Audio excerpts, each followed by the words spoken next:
So we are going to start off with IBO 4 today, and it is mainly dealing with we've got students joining in between. Okay, it is mainly dealing with export-import trade regulation framework. Okay, mainly what are the steps and what are the things that you have to do in order to control the export.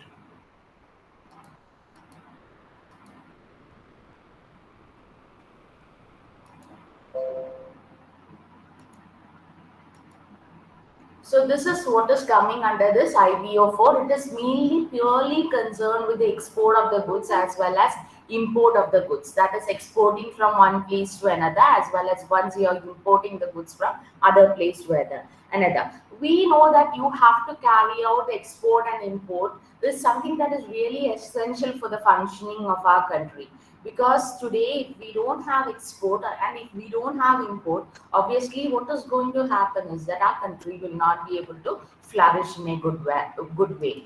And for our country to flourish, what is required is both export as well as import is required.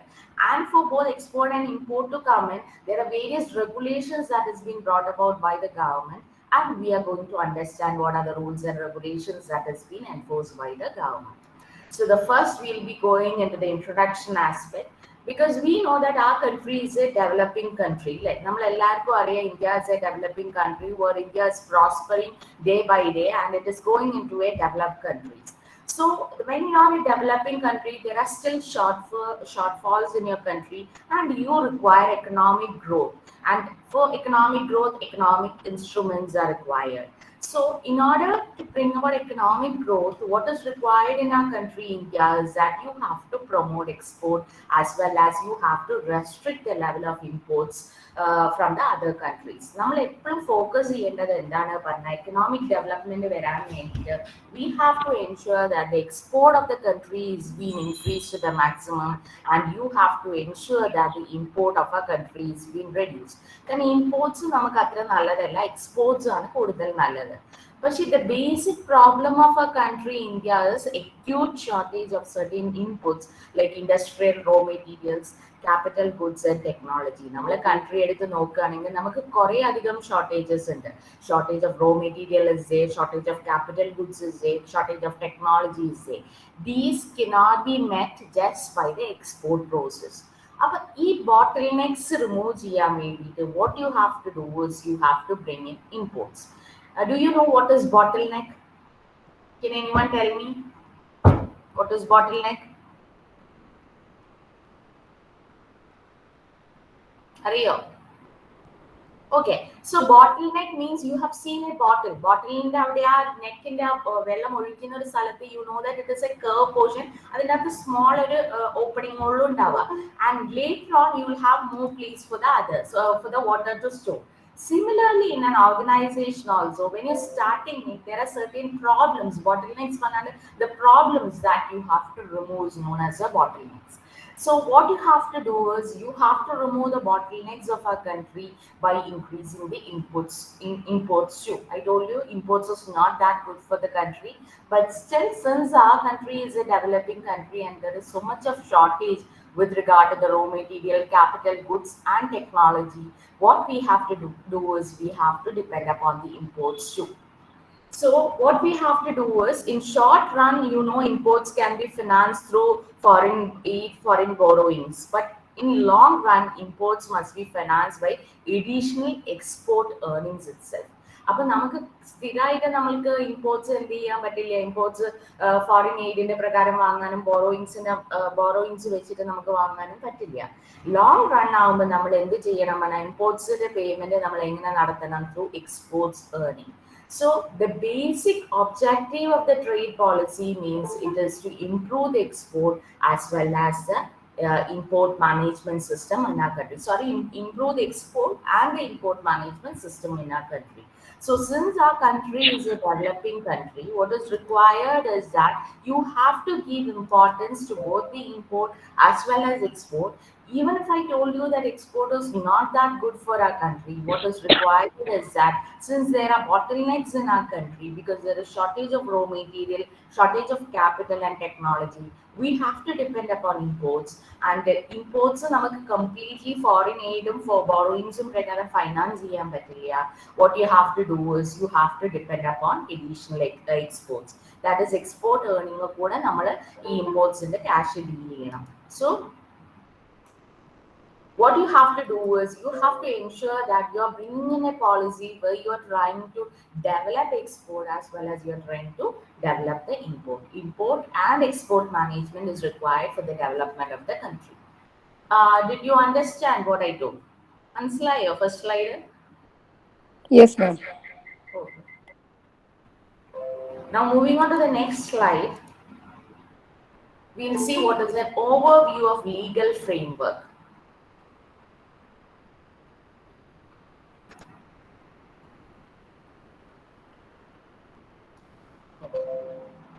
An overview of legal framework is,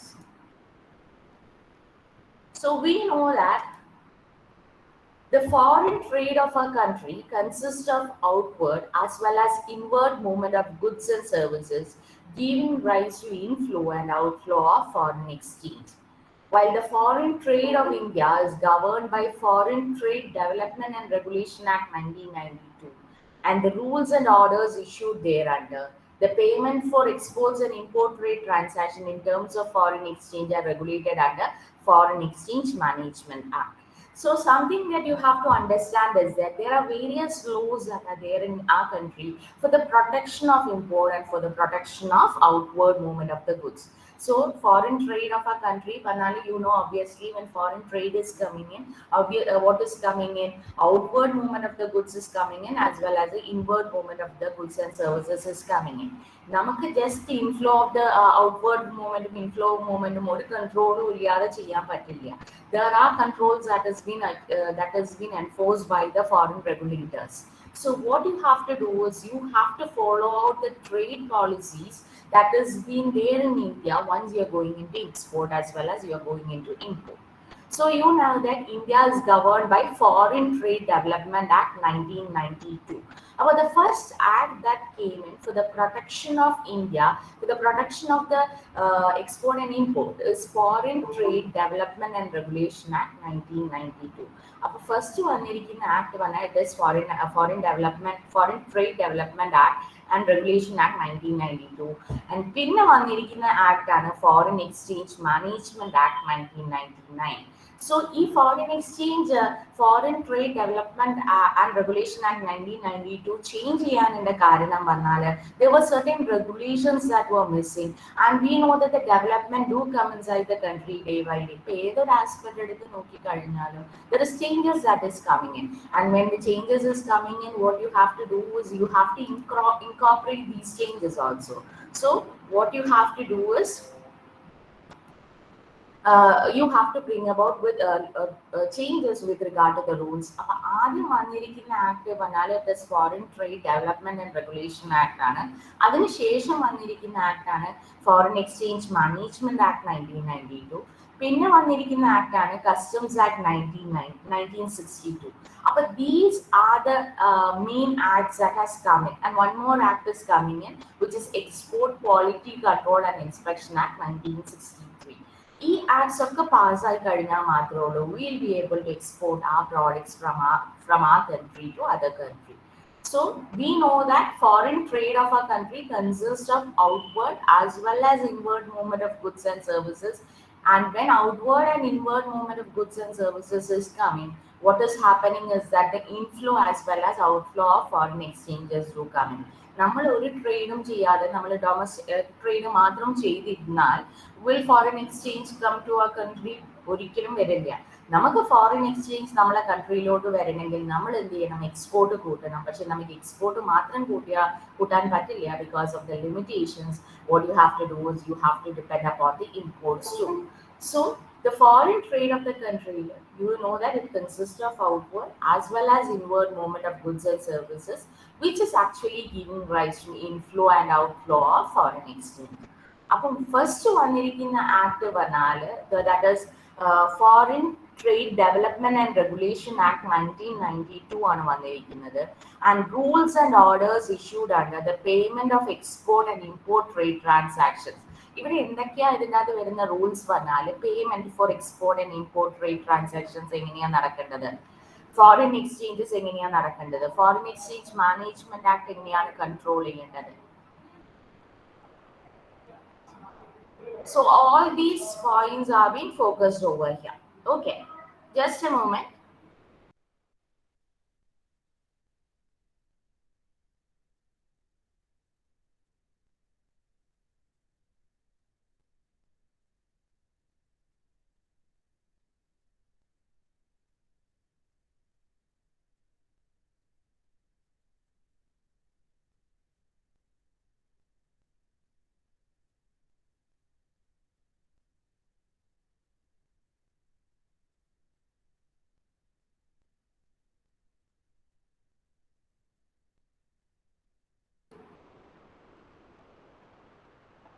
Okay, so what you have to do is you have to bring about development with regard to the foreign trade. അപ്പോൾ ഞാൻ പറഞ്ഞു കുറേ acts വന്നിട്ടുണ്ട് for the control of export and import, and first one പറയുന്ന foreign trade development and regulation act 1992 ആണ്. ഇത് main ആയിട്ട് deal ചെയ്യുന്നത് പറഞ്ഞാൽ rules and orders that need to be issued and how the payment for export and import trade transaction have to take place. പിന്നെ വന്നിരിക്കുന്ന act പറഞ്ഞാൽ certain regulations has again come in, and what we have done is foreign management act 1999 വന്നു. Foreign exchange management act പറഞ്ഞാൽ they are mainly concerned with the later developments that has come to this particular act. പിന്നെ വന്നിരിക്കുന്നത് customs act ആണ്. അപ്പോൾ you know that the physical operation of foreign trade transaction of export and import both for goods and services through various modes of transport is conducted and regulated under customs act. Customs ആക്ടിൽ main ആയിട്ട് വരുന്ന rules പറഞ്ഞാൽ നമ്മളെ transportation related ആയിട്ടുള്ള rules ആണ് നമ്മളെ customs ആക്ടിൻ്റെ അകത്ത് വരുന്നത്. നെക്സ്റ്റ് വന്നിരിക്കുന്നത് quality control and inspection act 1963 ആണ്. വി നോ ദാറ്റ് ഇപ്പോൾ കൺട്രീസിലോട്ട് നമുക്ക് ഇഷ്ടമുള്ള ക്വാളിറ്റി ഒന്നും പ്രോഡക്റ്റ് എക്സ്പോർട്ട് ചെയ്താൽ പോരാ. What you have to do is you have to ensure that good quality product has been exported to other countries. So for ensuring that good quality of product is being exported, what is coming in is Export Quality Control and Inspection Act 1963 is being enforced to ensure that only good quality products are being distributed from our country to other country. Otherwise what will happen is that ആദ്യം നമ്മളൊരു low quality product distribute ചെയ്ത് കഴിഞ്ഞാൽ no one will again come and purchase our products from our country. So because they'll stop purchasing from our country, or rather they'll shift to other countries. So setting up the image of our country is something that is really important, and we have to ensure that good quality products is only transported to the other countries. Actually നമ്മൾ നോക്കുകയാണെങ്കിൽ we'll see that more than the quality products that we are receiving in our country inside, അതിനേക്കാളും better quality products is being exported, because there are certain standards that need to be maintained when you're exporting the goods from one place to another. Okay, so this is the overview of the legal framework.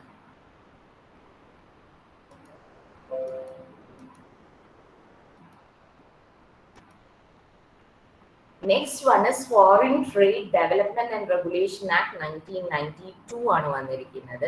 That is Foreign Trade Development and Regulation Act 1992 and Foreign Trade Regulation Rule 1993 and Foreign Trade Exemption from application of rules in certain cases order 1993 issued thereunder replaced the earlier legal regime consisting of Import and Export Act, Import Control Order and Export Control Order. അപ്പോൾ ഇവിടെ എന്താണ് പറയുന്നത് വെച്ചാൽ നമുക്ക് കുറേ rules and regulations existing ആയിട്ടുണ്ടായിരുന്നു. That is import and export act 1947 ഉണ്ടായിരുന്നു. V have got import control order 1955 ഉണ്ടായിരുന്നു, and export order 1988 was there in existence. So all these three basic laws or acts were replaced by new acts which is known as a Foreign Trade Development and Regulation Act, Foreign Trade Regulation Rules and Foreign Trade Exemption for application of rules in certain cases. ഈ മൂന്ന് റൂൾസും ആണ് first പറഞ്ഞിരിക്കുന്ന 1994ലും 1995ലും 1955ലും 1988ലും ഉണ്ട് റൂൾസും ആക്ട്സും ആണ് നമ്മൾ പുതിയ foreign trade development and regulation ആക്ടുമായിട്ട് replace ചെയ്തിട്ടുണ്ടാകുന്നത്. Okay, so this is a new act which is replaced the old acts that were there in existence. But now you have to understand why Foreign Trade Act 1992 came into being. And obviously, the primary objective of this act is to provide for the development and regulation of foreign trade by facilitating imports into and augmenting exports from our country for all matters connected therewith or incidental thereto. അപ്പോൾ അവരുടെ main objective of this act പറഞ്ഞാൽ it is push for development of the foreign trade by facilitating for ഇമ്പോർട്ട്സും facilitate ചെയ്യുക അതേപോലെ എക്സ്പോർട്സും നടത്തുക. I told you they are not only focusing on imports here they are focusing on both export as well as import aspect. And for once you have to export out items from one place to another, what is required is, I told you, quality is something that is very much required.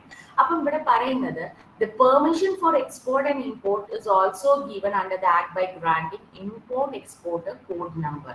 നമ്മൾക്ക് ഒരു കൺട്രിയിൽ നിന്ന് വേറെ ഒരു കൺട്രിയിലോട്ട് export ചെയ്യണമെങ്കിൽ നമ്മൾ എന്ത് ചെയ്യണം പറഞ്ഞാൽ നമുക്ക് ആദ്യം തന്നെ ഒരു ഇമ്പോർട്ട് എക്സ്പോർട്ടർ കോഡ് നമ്പർ തരും, which is saying that you are selling out quality products to the other persons. This ICE number will be dispensed with the need of code number for export. അപ്പോൾ എക്സ്പോർട്ടിലോട് നടത്തുമ്പോൾ നമുക്കൊരു code നമ്പറും കൂടെ തരും. പക്ഷെ നമ്മൾ ഇത് എന്തെങ്കിലും ഫോളോ ചെയ്തിട്ടില്ലെങ്കിൽ you are eligible for punishment, you are eligible for committing out the offenses. If you're not following out the rules and regulations, if you're harming the country's relationship, you're bringing about any disputes between the countries, what is going to happen is that your import number code number will be lost. And once your import export code number is lost, you will not be able to do out further trade. അപ്പം നമുക്ക് trade നടത്തണമെങ്കിൽ നമുക്ക് ഈ CNX നമ്പറും വേണം, അതേപോലെ what you require is IEC നമ്പറും വേണം. അപ്പം നമ്മൾ എന്തെങ്കിലും ഫോൾട്ട് ചെയ്ത് കഴിഞ്ഞാൽ that exporter will be losing out this import export code number, and in future he will not be able to trade with the foreign countries. At the same time, what is going to happen is the code of civil procedure. നമ്മൾ എന്തെങ്കിലും തെറ്റ് ചെയ്ത് കഴിഞ്ഞാൽ you know that the laws are in existence. Trade ചെയ്യൽ മാത്രം അല്ല വരിക, trade ചെയ്യാൻ പറ്റില്ല മാത്രമല്ല വരിക. There will be various criminal procedures that you have to face once you are doing out something against a country with regard to the export of the goods. So this is coming under the Foreign Trade Management Act 1993. Sorry, an overview of Foreign Trade Development and Regulation Act 1992. I hope that is clear. Mansilayo? Yes, ma'am. Is it clear? Yes, it's clear. Okay.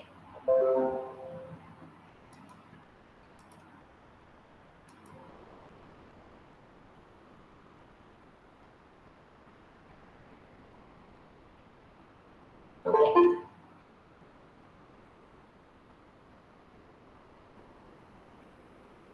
Now what we are going to do is we are going to see Foreign Exchange Management Act 1999. So it is said that the exchange control in India was introduced on September 3rd, 1939 as a wartime measure in the early period of Second World War under the powers conferred by the Defense of India rule.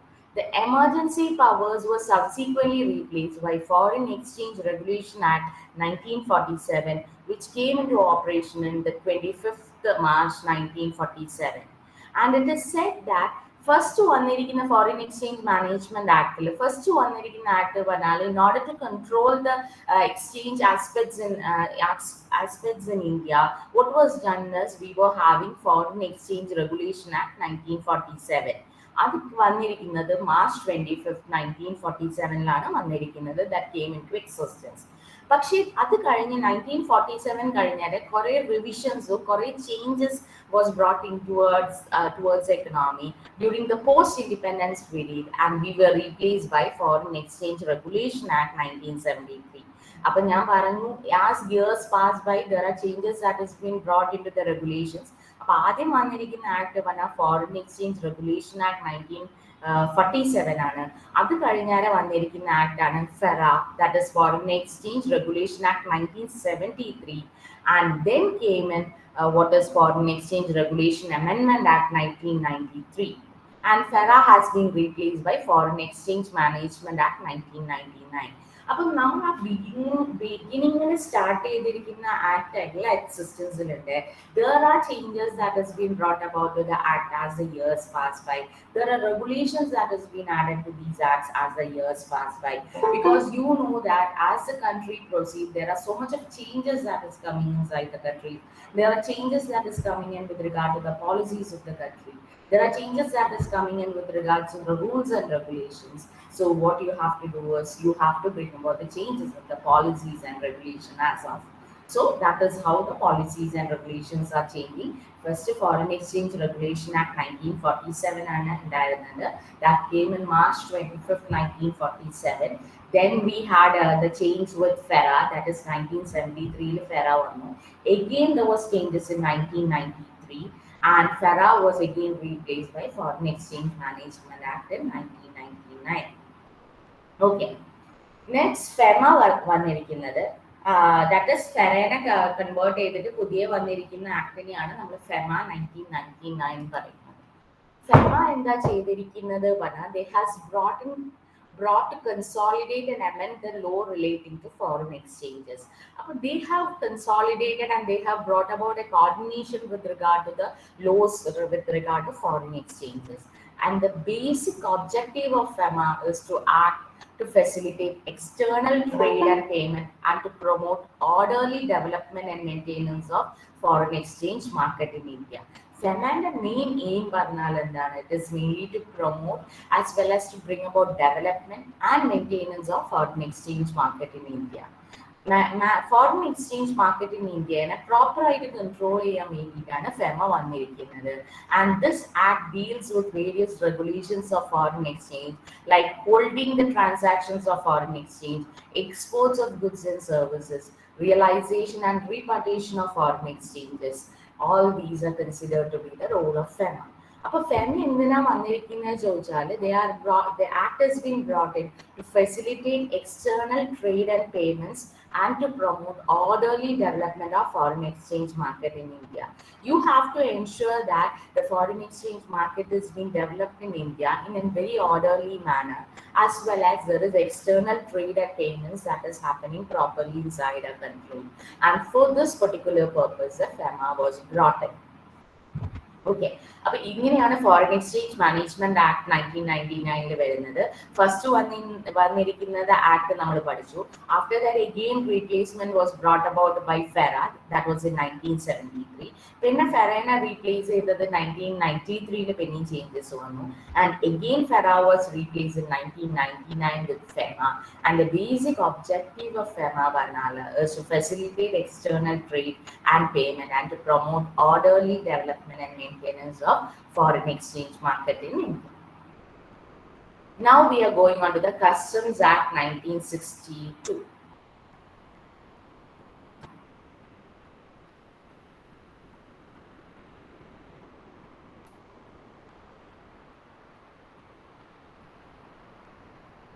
Okay.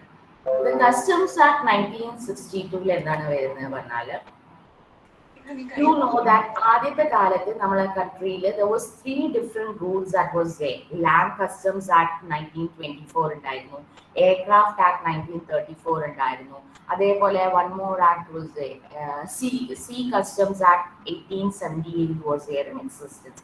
അപ്പൊ പണ്ടുണ്ടായിരുന്നത് പറഞ്ഞാൽ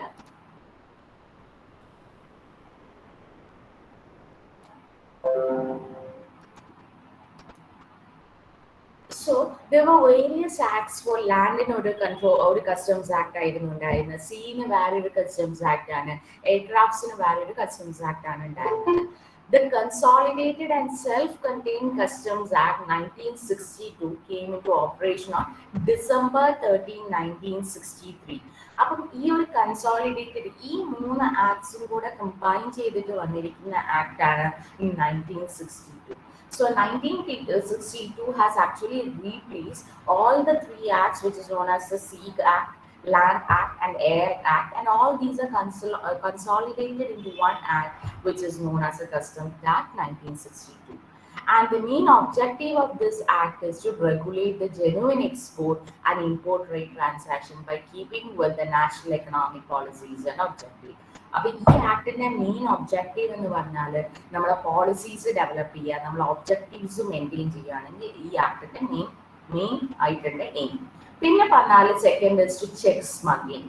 They also focus on the smuggling aspect. They collect the revenue. They undertake functions on behalf of the agencies as well as they gather trade statistics.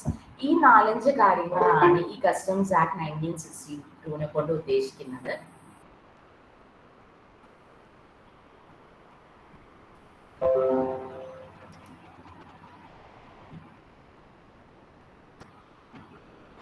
Okay, അപ്പം ഞാൻ പറഞ്ഞു customs act 1962 എന്താ ചെയ്തിരിക്കുന്നത് പറഞ്ഞാൽ they have replaced the 3 acts that was there in existence with regard to sea, with regard to land and with regard to aircraft, and what has come in is that customs act 1962 വന്നിരിക്കുന്നുണ്ട്. അവരുടെ main objective എന്താണെന്ന് ചോദിച്ചാൽ economic policies, bringing about development of economic policies, then check the smuggling, ensure that smuggling is not taking place in our country, namala revenue collect cheya, undertake function on behalf of agencies and gather trade statistics. Now the trade statistics is something that is really important for our country because you will be able to estimate where our country is standing by looking into the trade statistics, because you know that the well-developed countries or well-developed companies these days, what they are doing is all these trade statistics are there on the internet. You just have to see to it and you'll be able to understand where your company is standing when you compare it with the other companies. അപ്പോൾ customs act 1962 വന്നിരിക്കുന്നത് ഈ 3 ചെയ്യാൻ വേണ്ടിയിട്ടാണ്. So from the beginning, we'll just see once more. So I told you in a developing country like India, the trade policies are for economic development of our country. Economic development of the country is something that is really important for the prosperity of our country. അതിന് വേണ്ടിയിട്ട് നമ്മൾ എന്താ ചെയ്യേണ്ടത് പറഞ്ഞാൽ നമ്മളെ കൺട്രിയിൽ export കൂട്ടണം. പക്ഷേ export മാത്രം കൂട്ടാൻ നമുക്ക് പറ്റില്ല, because there are certain bottlenecks that are there in our country, and what you have to do is you have to remove the bottlenecks only by bringing in imports too. കാരണം bottlenecks എങ്ങനെയൊക്കെയുണ്ട്, raw മെറ്റീരിയലിന്റെ shortage ഉണ്ട്, capital ഗുഡ്സിന്റെ shortage ഉണ്ട്, ടെക്നോളജീന്റെ shortage ഉണ്ട്. അങ്ങനെ നമ്മൾ എന്താ ചെയ്യേണ്ടത് പറഞ്ഞാൽ you have to ensure that there is ഒരു രണ്ടും ബാലൻസ് ചെയ്ത് കൊണ്ടുപോകും. എക്സ്പോർട്ട് മാത്രം ഫോക്കസ് ചെയ്യില്ല, എക്സ്പോർട്ടും ഇമ്പോർട്ടും മാക്സിമം നമ്മൾ ചെയ്യേണ്ടത് for the development of the country export കൂട്ടുകയാണ് ചെയ്യേണ്ടത്. Then we have seen an overview of the legal framework. അപ്പോൾ അതിനകത്ത് ഞാൻ ഓരോ 3 ആക്ട്സ് വന്നത് ഞാൻ പറഞ്ഞു. Foreign trade development and regulation act 1992 വന്നിട്ടുണ്ട്. പിന്നെ export and import trade transaction deal ചെയ്യാൻ വേണ്ടിയിട്ട് ഫോറിൻ എക്സ്ചേഞ്ച് മാനേജ്മെന്റ് ആക്ട് 1999 വന്നിട്ടുണ്ട്. Then we have got the customs act. നമ്മൾ എന്താണ് മോഡ്സ് ഓഫ് ട്രാൻസ്പോർട്ട് കൂടിയാണ് നമ്മൾ ട്രാൻസ്പോർട്ട് ചെയ്യേണ്ടതിന്റെ റൂൾസ് ഡിസൈഡ് ചെയ്യാൻ വേണ്ടി കസ്റ്റംസ് ആക്ട് 1962 വന്നിട്ടുണ്ട്. പിന്നെ quality control and inspection act 1963 വന്നിട്ടുണ്ട്. We are ensuring good quality product has been exported from one country to another. Then we have seen the Foreign Trade Development and Regulation Act 1992. I told you there were 3 acts that were there in existence. That is Export Act ഉണ്ടായിരുന്നു, Import Act ഉണ്ടായിരുന്നു, Export Order Act ഉണ്ടായിരുന്നു. All these were replaced by the 3 acts that are specified in the beginning area. That is Foreign Trade Development and Regulation Act, Foreign Trade Regulation Rule, and Foreign Trade Exemption from the application of rules in certain cases. Okay. അപ്പോൾ അതിന്റെ primary objective ഞാൻ പറഞ്ഞു നമ്മൾ export ചെയ്യണമെങ്കിൽ നമുക്ക് എന്താണ് ആവശ്യം, ഒരു IEC നമ്പറും ആവശ്യമുണ്ട്, ഒരു CNX നമ്പറും ആവശ്യമുണ്ട്. If we are doing out any malpractices and if we are doing out any offenses, what will happen is that the import export code number will be lost by the exporter and he cannot go and for further export from our country. അതേ ടൈമിൽ ഈ code number loose ചെയ്യുക മാത്രമല്ല അയാൾ ചെയ്യേണ്ടി വരിക. There will be various criminal procedures that concerned person will have to face if you're doing out some violation with regard to the rules and regulations of the country. When a Foreign Exchange Management Act ആണ് വന്നിരിക്കുന്നത് 1999 that was brought about in the wartime period. It is said that first വന്നിരിക്കുന്ന act 1947, അതിന് March 25th 1947 foreign exchange regulation act വന്നു. അത് കഴിഞ്ഞ് ഏത് ആക്ടുമായിട്ടാണ് replace ചെയ്തിരിക്കുന്നത്? It is replace with FERA. ഫെറയുടെ നമ്മൾ പിന്നെയും കുറച്ച് റീപ്ലേസ്മെന്റ് നടത്തി 1993. പിന്നെ ഫെറൈനെ റീപ്ലേസ് ചെയ്തത് എന്താണ്? ഫോറിൻ എക്സ്ചേഞ്ച് മാനേജ്മെന്റ് ആക്ട് 1999 ആയിട്ടാണ് റീപ്ലേസ് ചെയ്തത്. You must be able to remember the important dates that is coming in and important acts that has been commemorated. After that comes FEMA. FEMAന്റെ main objective പറഞ്ഞാൽ external trade facilitate ചെയ്യാനും അതേപോലെ payments and promote orderly development of foreign exchange market in India ചെയ്യാൻ വേണ്ടിയിട്ടാണ് FEMA വന്നിരിക്കുന്നത്. Then came the Customs Act 1962. അപ്പൊ ഞാൻ പറഞ്ഞു 3 ഡിഫറെന്റ് ആക്ട്സ് ഉണ്ടായിരുന്നു. സീക്കും ലാൻഡിനും എയറിനും ഒക്കെ ഡിഫറെന്റ് ആക്ട്സ് ആണ്. അതെല്ലാം കൂടെ കൺസോളിഡേറ്റ് ചെയ്ത് വന്നിരിക്കുന്ന ആക്ടിനെയാണ് നമ്മൾ കസ്റ്റംസ് ആക്ട് 1962 എന്ന് പറയുന്നത്.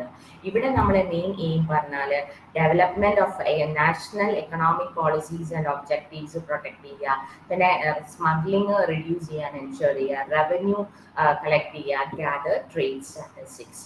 So I hope that you are clear until this particular topic. Right? Any doubts? Yes, ma'am. Anyone else? Okay, are you able to follow me? Yeah, sure. I'll change with the now. No, it's This is okay. enough, right? Okay.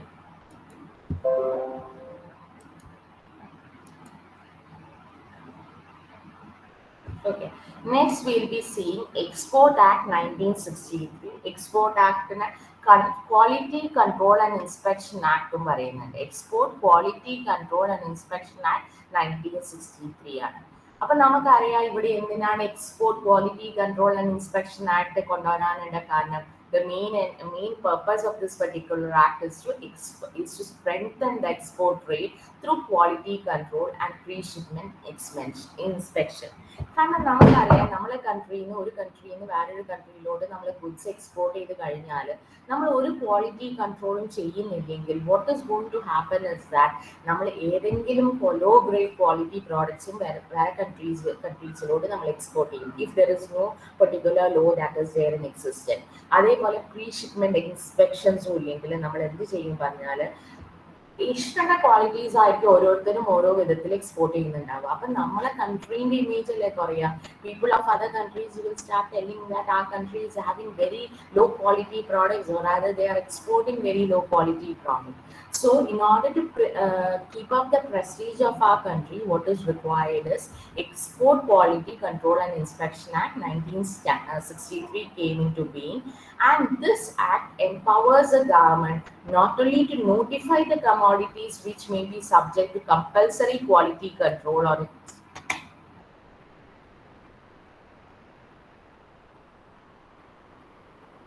not only to notify the commodities which may be subject to compulsory quality control and inspection prior to export, but also specify the type of quality control and inspection. In the quality control, the type of quality control and inspection ആണ് നമുക്ക് വേണ്ടതും കൂടെ decide ചെയ്ത് കൊടുക്കുന്നുണ്ട് ഈ export quality control and inspection act 1963.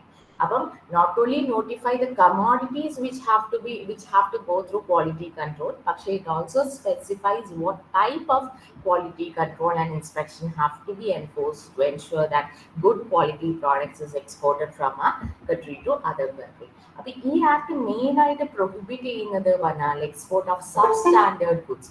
അവർ വേറൊരു കൺട്രിയിലോട്ട് low quality products export ചെയ്യാൻ സമ്മതിക്കുന്നേ ഇല്ല.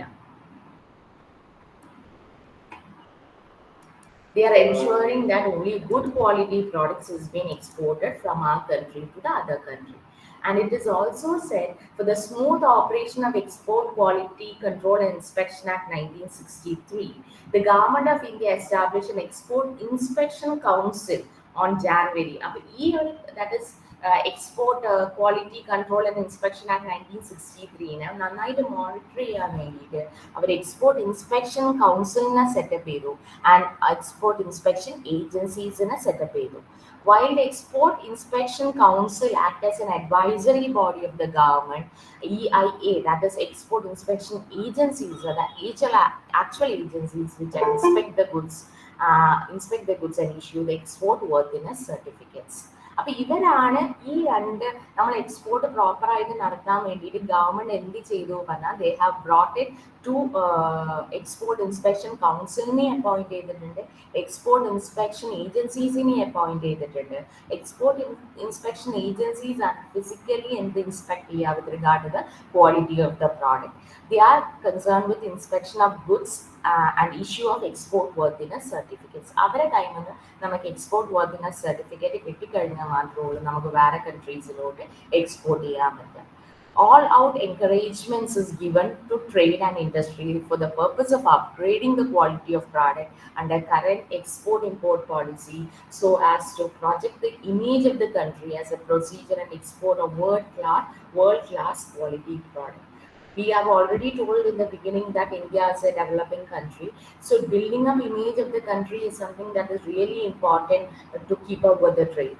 So here what has been enforced is that they are ensuring that good quality product is only exported to other countries, and they are ensuring that world class quality is being maintained when exporting from one country to other country. But that is coming under Export Control and Inspection Act 1963. Okay.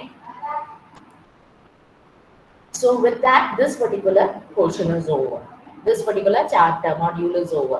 We have already discussed important aspects in this particular chapter. I hope that this particular chapter is clear to all of you. Is there any doubts you can just ask me? You want any repetition of any particular slide? Just check. ഏതെങ്കിലും slide നമുക്ക് repeat ചെയ്യണം students? Yes, ma'am. Ma'am, One more thing. Export quality explain ചെയ്തു തരാൻ പറ്റുമോ? ഏതാണ് Last one, Export Quality Control and Inspection Act 1963. അത് ഒന്നും കൂടെ എക്സ്പ്ലെയിൻ ചെയ്യാൻ വേണ്ടിയിട്ടാണ്. ഓക്കെ, ഇവിടെ പറയുന്നത് എന്താണെന്ന് വെച്ചാൽ ഈ export quality control and inspection act വന്നിരിക്കുന്ന ഇയർ ഏതാ? 1963 ആണ്. അത് വരാനുള്ള മെയിൻ കാരണം പറഞ്ഞാൽ നമ്മളെ എക്സ്പോർട്ട് സ്ട്രെങ്തൻ ചെയ്യാൻ വേണ്ടിയിട്ട്. അതേപോലെ എക്സ്പോർട്ട് സ്ട്രെങ്തൻ ചെയ്യണമെങ്കിൽ ഈ ആക്ട് വന്നിരിക്കുന്ന മെയിൻ പർപ്പസ് പറഞ്ഞാൽ എക്സ്പോർട്ട് സ്ട്രെങ്തൻ ചെയ്യാൻ വേണ്ടിയിട്ടാണ്. എക്സ്പോർട്ട് സ്ട്രെങ്തൻ ചെയ്യണമെങ്കിൽ നമ്മൾ എന്ത് ചെയ്യണം പറഞ്ഞാൽ ക്വാളിറ്റി കൺട്രോൾ ഉണ്ടായിരിക്കണം. Which means good quality product മാത്രമേ ഉള്ളൂ നമ്മളെ കൺട്രിയിൽ നിന്ന് വേറെ കൺട്രിയിലോട്ട് പോകാൻ പാട്. അല്ലെങ്കിൽ pre shipment inspection. Pre shipment inspection പറഞ്ഞാൽ ഷിപ്പിന്റെ അകത്തോട്ട് കയറുന്നതിന് മുന്നേ ഗുഡ്സ് ഒക്കെ ഇൻസ്പെക്ട് ചെയ്യണം. That is known as pre-shipment inspection. അപ്പം പ്രീ ഷിപ്മെന്റ് ഇൻസ്പെക്ഷനും ക്വാളിറ്റിയും കൺട്രോളും നമ്മളെ കൺട്രിയിൽ ഉണ്ട് അറിഞ്ഞു കഴിഞ്ഞാൽ only exporters will come with good quality products. But just imagine a situation where you know that there is no quality check for transporting goods from one place to another. ഇപ്പം നമ്മൾ domestic market എടുത്ത് നോക്കുകയാണെങ്കിൽ നമുക്കറിയാം ഇവിടെ ഒരു quality check ഇല്ല. നമുക്ക് എന്ത് ക്വാളിറ്റി പ്രോഡക്ട്സ് വേണമെങ്കിലും നമുക്ക് അങ്ങോട്ടും ഇങ്ങോട്ടും സെല് ചെയ്യാം. അതിനെ കൊണ്ടാണ് ഡീഗ്രേഡഡ് ആയിട്ടുള്ള ക്വാളിറ്റി പ്രോഡക്ട്സ് നമുക്ക് കിട്ടാനുള്ള chances. Sometimes when you buy out a particular product from the common market in domestic, ഇവിടെ ഈ സാധാരണ നമ്മൾ കാലിക്കറ്റ് ഏരിയ എന്നിട്ട് വാങ്ങിക്കഴിഞ്ഞാൽ ചില പ്രോഡക്ട്സ് നമുക്ക് കേടായിട്ടുണ്ട് കിട്ടാറില്ല. ഇപ്പൊ ഫ്രൂട്ട്സ് വാങ്ങാൻ വേണ്ട എല്ലാ ഫ്രൂട്ട്സും പെർഫെക്റ്റ്ലി ഓക്കെ ആണെന്ന് നമുക്ക് പറയാൻ പറ്റുമോ? നമ്മൾ ഈ ഡൊമസ്റ്റിക് മാർക്കറ്റ് എന്ന് വാങ്ങുമ്പോൾ ഇല്ല, ചിലർക്ക് കേട് വരാനുള്ള ചാൻസസ് ഉണ്ട്. പക്ഷെ അങ്ങനത്തെ സിറ്റുവേഷൻസ് എവിടെ വരില്ല പറയുന്നത്? ദാറ്റ് ഈസ് എക്സ്പോർട്ട് മാർക്കറ്റിൽ വരുന്നില്ല പറയുന്നത്. ആകെ നല്ല quality that is highest grade ആയിട്ടുള്ള ക്വാളിറ്റി പ്രോഡക്ട്സ് മാത്രമേ ഉള്ളൂ നമ്മൾ വേറെ കൺട്രീസിലോട്ട് എക്സ്പോർട്ട് ചെയ്യാൻ അവർ പെർമിഷൻ തരുന്നത്. The main reason is to ensure that ആ country image is been protected. നമ്മൾ ഡെവലപ്പിംഗ് കൺട്രി ആയതുകൊണ്ട് it is very important that we develop our image of our country and all the steps that is required. All the steps have to be taken to ensure that you are selling out high grade products in the outside country. അങ്ങനെ ഒരു image നമ്മൾ create ചെയ്യപ്പെട്ടാൽ മാത്രമേ ഉള്ളൂ എന്ത് സംഭവിക്കാം, minimum countries നമ്മളെ കൺട്രിയുടെ product purchase ചെയ്യുക. അതിന് വേണ്ടിയിട്ട് നമ്മൾ കൊണ്ടുവന്നിരിക്കുന്ന ഒരു ആക്ടിനെയാണ് export control and inspection quality control and inspection act 1963 പറയുന്നത്. ഇവിടെ നമുക്ക് ഈ quality control inspection act proper ആയിട്ട് വർക്ക് ചെയ്യുന്നുണ്ട് എൻഷുർ ചെയ്യാൻ വേണ്ടിയിട്ട് ഗവൺമെന്റ് എന്താ ചെയ്തിരിക്കുന്നത് പറഞ്ഞാൽ they have brought in export quality control and inspection they have brought in export inspection council. ഇവിടെ നോക്കിക്കഴിഞ്ഞാൽ will see that export inspection council is coming in 1964 and then we have got export inspection agencies.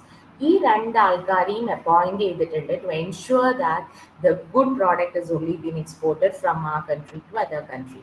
അപ്പം ഈ export inspection agency എന്താ ശരിക്കും ചെയ്യുന്നത് പറഞ്ഞാൽ ഒരു advisory ബോർഡായിട്ടാണ് act ചെയ്യുന്നത് for the government on matters related with quality control. എന്തൊക്കെ rules കൊണ്ടുവരണം, എന്തൊക്കെ പോളിസീസിൽ ചേഞ്ചസ് വരുത്തണം ഒക്കെ EIC, എക്സ്പോർട്ട് ഇൻസ്പെക്ടർ കൗൺസിൽ പറഞ്ഞു കൊടുക്കും. പക്ഷേ എക്സ്പോർട്ട് ഇൻസ്പെക്ഷൻ ഏജൻസീസ് എന്താ ചെയ്യുന്നത് പറഞ്ഞാൽ അവർ ഫിസിക്കലായിട്ട് പോയിട്ട് ഇൻസ്പെക്ട് ചെയ്യും. നമ്മൾ എക്സ്പോർട്ടിന് വെച്ചിരിക്കുന്ന ഗുഡ്സ് ഷിപ്പിൻ്റെ അകത്ത് കയറുന്നതിന് മുന്നേ അവർ ഇൻസ്പെക്ട് ചെയ്തിട്ട് അവർക്ക് നല്ല ക്വാളിറ്റി ഉണ്ട് തോന്നിയാൽ മാത്രമേ ഉള്ളൂ അവരെന്ത് ചെയ്യുക, എക്സ്പോർട്ട് വർത്തിനെസ് സർട്ടിഫിക്കറ്റ് പ്രൊവൈഡ് ചെയ്യുക. But these are the two important people who have been appointed by the government of India to ensure that good quality product is being exported from our country. That is EIC. EIC act ചെയ്യുന്ന ഒരു agency ആയിട്ടാണ്, ഒരു advisory body ആയിട്ടാണ് അവർ act ചെയ്യുന്നത്. മറ്റേത് EIA act ചെയ്യുന്നത് പറഞ്ഞാൽ they are the persons who are inspecting and giving us the certificates. അപ്പൊ ഈ ഒരു കാരണമൊക്കെ കൊണ്ടുവരാൻ വേണ്ടി എന്തിനാ കൊണ്ടുവന്നിരിക്കുന്നത് പറഞ്ഞാൽ നമ്മളെ പ്രോഡക്ട്സിനെ വേൾഡ് ക്ലാസ് ക്വാളിറ്റി പ്രോഡക്ട്സ് ആയി മാറ്റാൻ വേണ്ടിയിട്ടാണ് export quality control and inspection act കൊണ്ടുവന്നിരിക്കുന്നത്. I hope it is clear now. Any more doubts in that slide? Clear ആയോ? Yes, ma'am. Ma'am, actually, in the textbook, we can find many more topics like in the same unit. So, will we Yes. be continuing with that or? Yes, you need to read it because through these IGNOU classes, it is not possible for us to complete each and every subtopics that has been given because you are only having limited Okay. scheduled hours that has been given to you. So the Yeah. instruction that has been given to us is to give out an outlay of the complete project, complete chapters. Yeah. So you Okay. will be through these classes, you will be just able to understand what are the major important concepts, and it is you people who have to work in a detail aspect. കാരണം നമ്മൾ എത്രമാത്രം നോക്കിക്കഴിഞ്ഞാലും there is limitations with regard to the completion of the projects. അപ്പം Yeah. it is not practically possible to complete each and every topic that is there in your textbook. So once Yeah. you understand these topics, what you can do is you can just keep out a separate notebook. You can keep writing down rough notes of what I am saying, and Yeah. later I'm on what doing you can that. do is you can just go and read out the remaining portions from the textbook, and you'll be able to connect everything together. Okay? Fine, ma'am. Actually, this is the first class we are receiving on IBO4. So, Yeah. like, we'll be having exams coming in by Jan 20th. So, how Okay, is it that possible means for us to complete? I did not know it.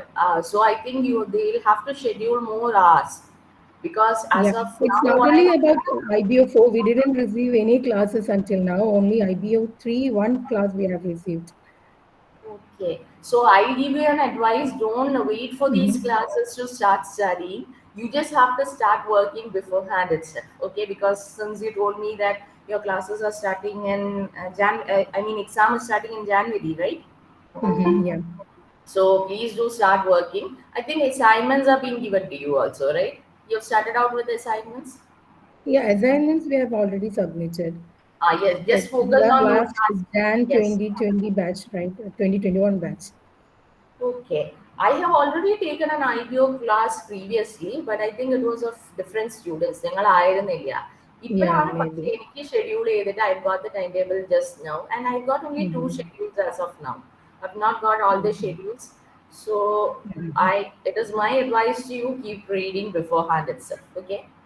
If we are Mhm. being scheduled as, yes, sure, we'll be taking out, or rather, we'll be just touching out all the important aspects. We'll be covering Important, at important least that aspects. if you're getting there, that Yeah, will then be it will be better. quite, yeah, true. That will be quite easy for you. So Mhm. now we'll do one thing. We'll be moving on to the next chapter,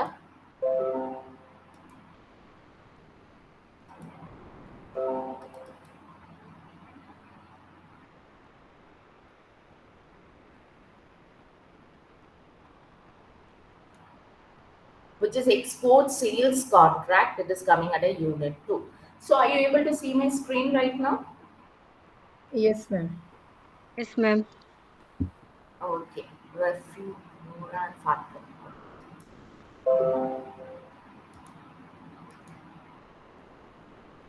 So we'll see now what is export sale contract. Contract related ആയിട്ടുള്ള കാര്യങ്ങളാണ് നമ്മൾ ഇവിടെ പഠിക്കാൻ പോകുന്നത്.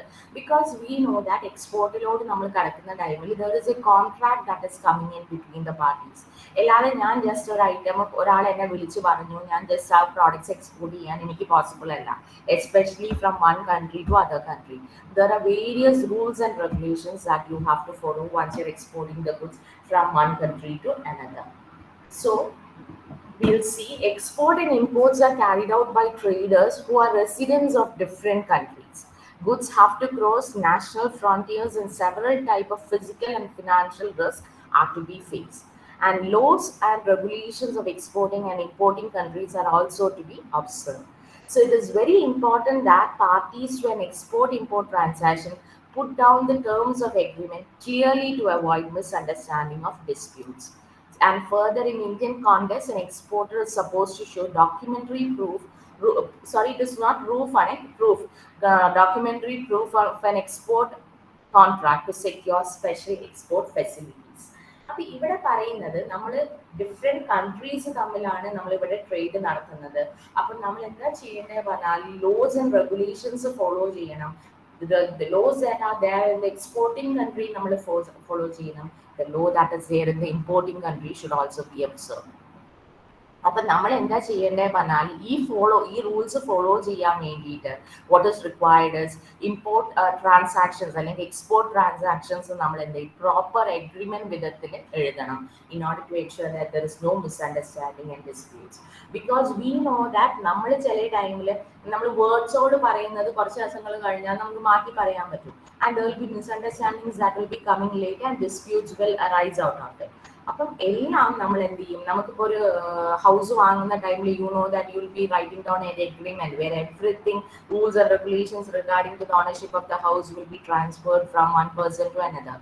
അതേപോലെ തന്നെ ഒരു agreement ആവശ്യമാണ് നമ്മൾ ഒരു കൺട്രിയിൽ നിന്ന് വേറൊരു കൺട്രിയിലോട്ട് എക്സ്പോർട്ട് ചെയ്യുമ്പോൾ. We have to ensure that the export orders as well as the import orders, that is export റൂൾസും ഇമ്പോർട്ട് റൂൾസും രണ്ട് കൺട്രീസിനെയും ഫോളോ ചെയ്യണം. And also to ensure that there is no misunderstanding and disputes coming. നമ്മളിപ്പം രണ്ട് എക്സ്പോർട്ടറും ഒരു ഇമ്പോർട്ടറും തമ്മിൽ disputes വന്നു കഴിഞ്ഞാൽ ചിലപ്പോൾ അത് എന്ത് ചെയ്യും പറഞ്ഞാൽ അത് കൺട്രീനെ തന്നെ എഫക്ട് ചെയ്യാനുള്ള ചാൻസസ് ഉണ്ട്. ഒരു കൺട്രിയിൽ നിന്ന് വേറൊരു കൺട്രിയിലോട്ട് ഫൈറ്റ് പോകാനുള്ള ചാൻസസ് ഉണ്ട്.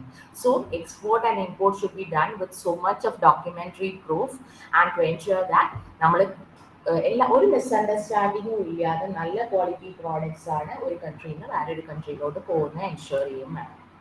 Okay, now we'll see what is the nature of export sales.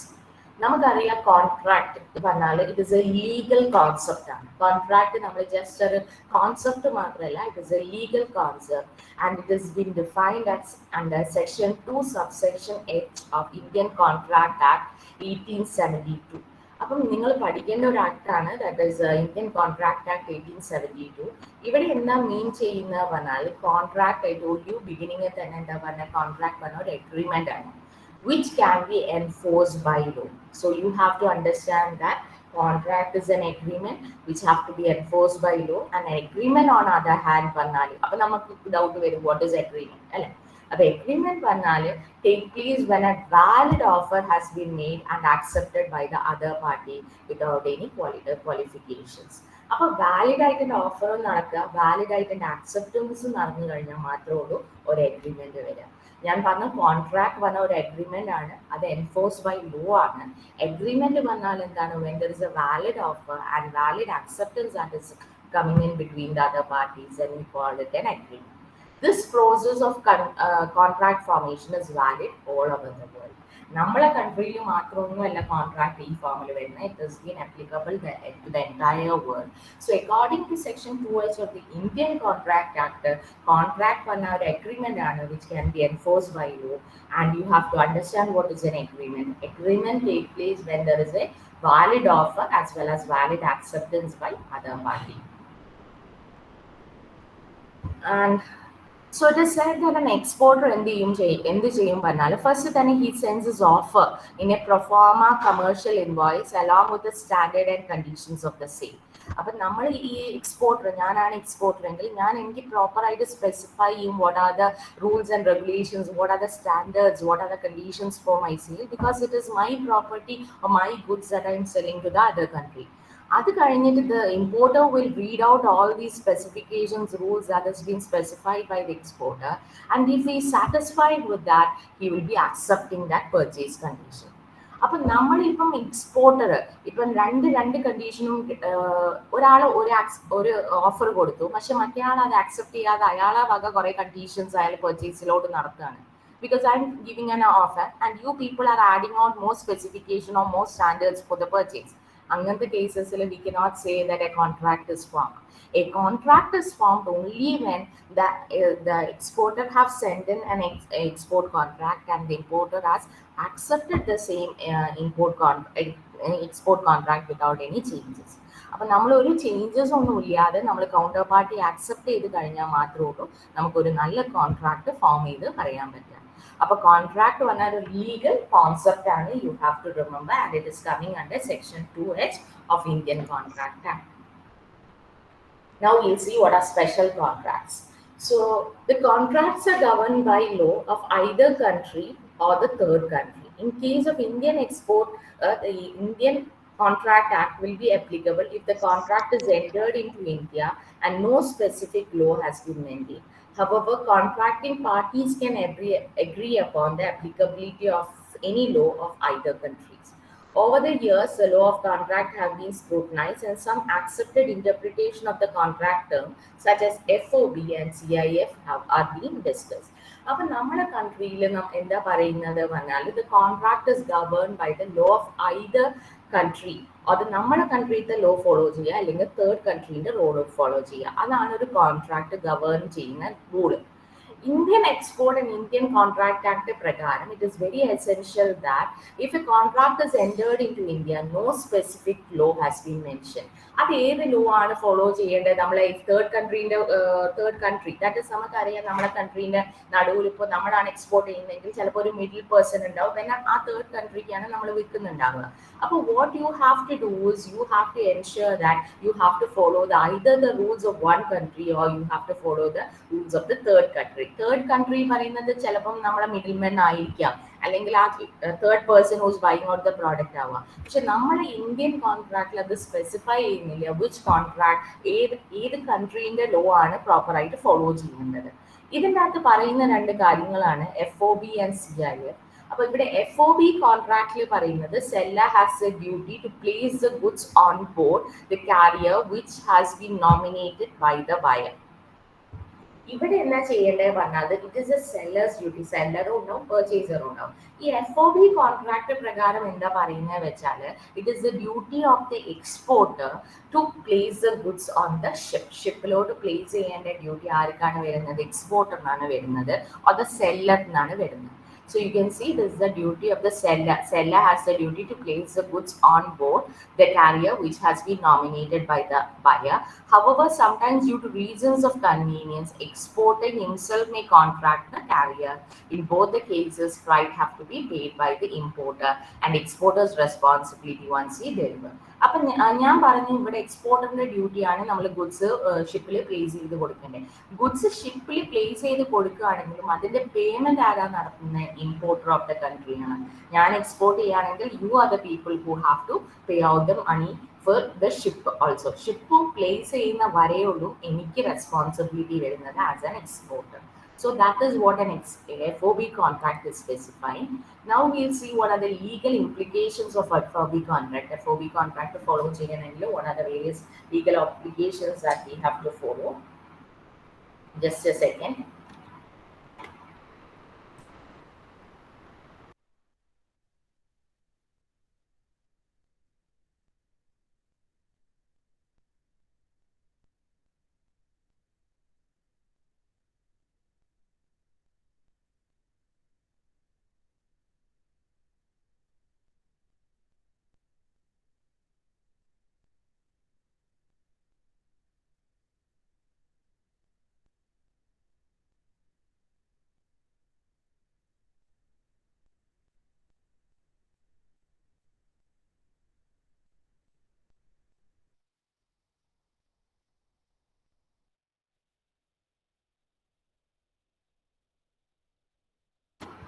Students will do one thing. നമ്മൾ continuous ആയിട്ട് പോയിക്കൊണ്ടിരിക്കുകയല്ലേ. അപ്പോൾ we'll just take a 5 minutes break and continue.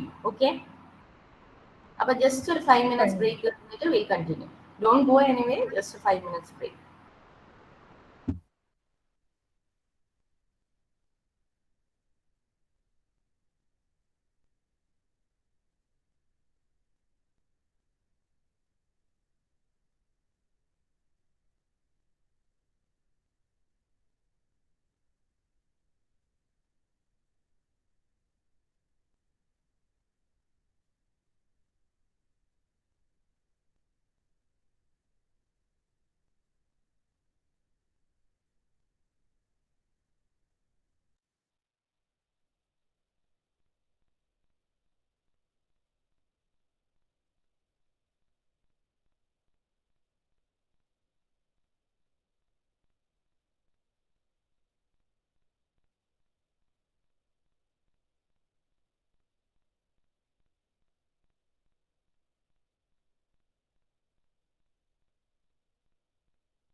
So can we continue, students?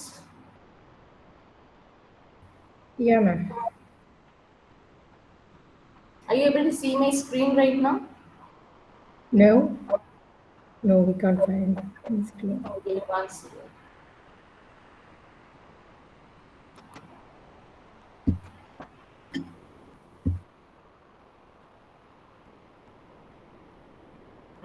Now I hope you're able to see the screen.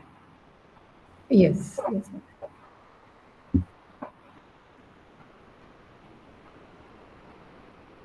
Okay, so we were talking about the special contracts. I told you that Indian Contract Act, we have to follow any of the rules of any of the countries, and it has not been properly specified. മൂന്ന് countries ഉണ്ടാവും, ചിലപ്പോൾ നടുവിൽ ഒരു വേറെ ഒരു mediator വരുന്നുണ്ടാവും. ഈ ഏതെങ്കിലും ഒരു മൂന്ന് കൺട്രീൻ്റെ റോള് നമ്മൾ ഫോളോ ചെയ്യണമെന്നത് കമ്പൽസറി ആണ്. പക്ഷേ ഇന്ത്യൻ ആസ്പെക്റ്റിൽ it is not been properly specified as to which law has to be follow. അപ്പോൾ ഫസ്റ്റ് വരുന്നത് FOB കോൺട്രാക്ട് ആണ്, that is freight on board contract ആണ് പറയുന്നത്. ഇവിടെ പറയുന്നത് നമ്മൾ ആളെ ദാറ്റ് ഇസ് സെല്ലറിന്റെ ഡ്യൂട്ടി എന്താണ്, നമ്മൾ ഗുഡ്സ് കാരിയറിൽ പ്ലേസ് ചെയ്യുന്ന വരെയാണ് നമ്മൾ സെല്ലറിന്റെ ഡ്യൂട്ടി ഉണ്ടാകുന്നത്, അല്ലെങ്കിൽ എക്സ്പോർട്ടറിന്റെ ഡ്യൂട്ടി ഉണ്ടാകുന്നത്. After that it is the duty of the importer. കാരണം നമ്മൾ ആ ഒരു സെയിൽ പ്രൊസീജിയർ വരെ മാത്രമേ ഉള്ളൂ എക്സ്പോർട്ടർ റെസ്പോൺസിബിലിറ്റി എടുക്കുക. പക്ഷേ ഫ്രം വൺസ് ഷിപ്പിലോട് നമ്മൾ പ്ലേസ് ചെയ്ത് കഴിഞ്ഞാൽ അതിൻ്റെ പേയ്മെന്റ് ഒക്കെ ആരാ നടത്തേണ്ടത്? It has to be made by the importer himself and the exporter will not be responsible for it. Now we were talking about the major legal implications of FOB contract. അപ്പോൾ ഇവിടെ പറയുന്നത് എന്താണെന്ന് വെച്ചാൽ delivery process, that is ആ ഒരു ഗുഡ്സിന്റെ delivery process complete ആവുന്ന once goods is been delivered to the carrier പറഞ്ഞാൽ ഷിപ്പിലോട്ട് ഡെലിവർ ചെയ്യുന്ന മൂവ്മെന്റ് തന്നെ നമ്മൾ ആരെ റെസ്പോൺസിബിലിറ്റി കഴിയുന്നുണ്ട്? ദാറ്റ് ഇസ് എക്സ്പോർട്ടിന്റെ റെസ്പോൺസിബിലിറ്റി കഴിയുന്നുണ്ട്.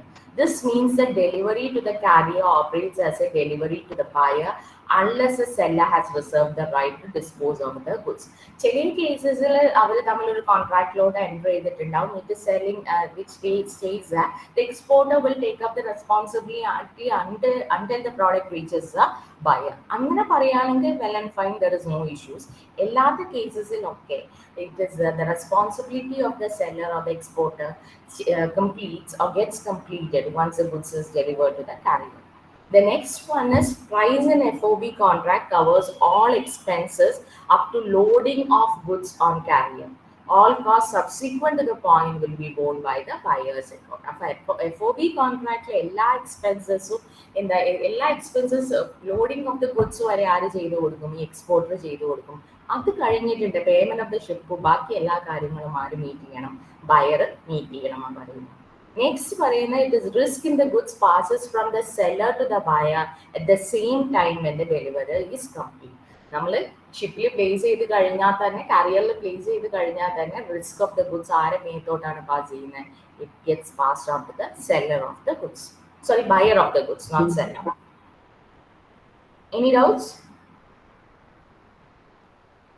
Okay, the next one is normally property in the goods should also pass from the exporter to the importer along with the risk. അപ്പോൾ ഇവിടെ പറയുന്നത് നമ്മളെ പ്രോപ്പർട്ടി ഓഫ് ദ ഗുഡ്സ് പറഞ്ഞാൽ എന്താണ് pass ചെയ്യുന്നത്? Exporter to the importer once it is been place inside the ship. പക്ഷെ property of the ഈ passing of the property ശരിക്കും പാസ് ചെയ്യണമല്ലേ, പക്ഷെ അത് പോസ്റ്റ്പോണ്ടഡ് ആണ് by the specific provision in this act. So നമ്മളിപ്പോൾ ഷിപ്പിലോട്ട് പ്ലേസ് ചെയ്ത് പറഞ്ഞിട്ട് നിങ്ങളിപ്പോൾ ഇമ്പോർട്ടർ ആണെങ്കിൽ നിങ്ങൾക്ക് പറയാൻ പറ്റില്ല ആ പ്രോഡക്റ്റ് എൻ്റെ പ്രോപ്പർട്ടി ആണ്.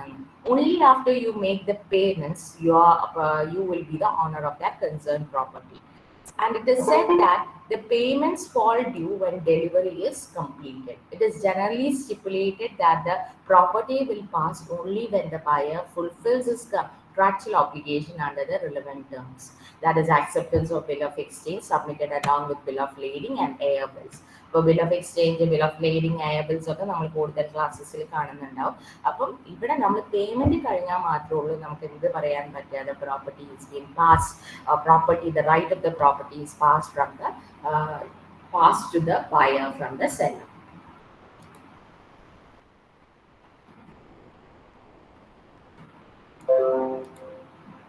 Okay, So these are the legal obligations of FOB, that is right on board contractly വരുന്ന rules and regulation. ആദ്യം പറയുന്നത് ഡെലിവറി കംപ്ലീറ്റ് ചെയ്യപ്പെടുന്നത് when the delivered goods is being delivered to the carrier. എക്സ്പോർട്ടറിന്റെ duty എവിടെ end ചെയ്യുന്നുണ്ട് once the goods is delivered to the carrier.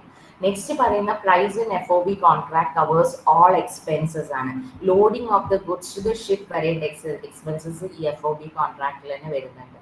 Risk ആരെ മേത്തോട്ട് pass ചെയ്യും once the goods is being placed in the carrier? സെല്ലറിന്റെ മേത്തോട്ട് pass ചെയ്യും. And it is said that yes. So, oh, I'm sorry. രണ്ട് പ്രാവശ്യം ഞാൻ മിസ്റ്റേക്ക് വരുത്തുന്നത് അല്ലേ. Risk of the goods passes to the hands of the buyer once what is delivery is completed.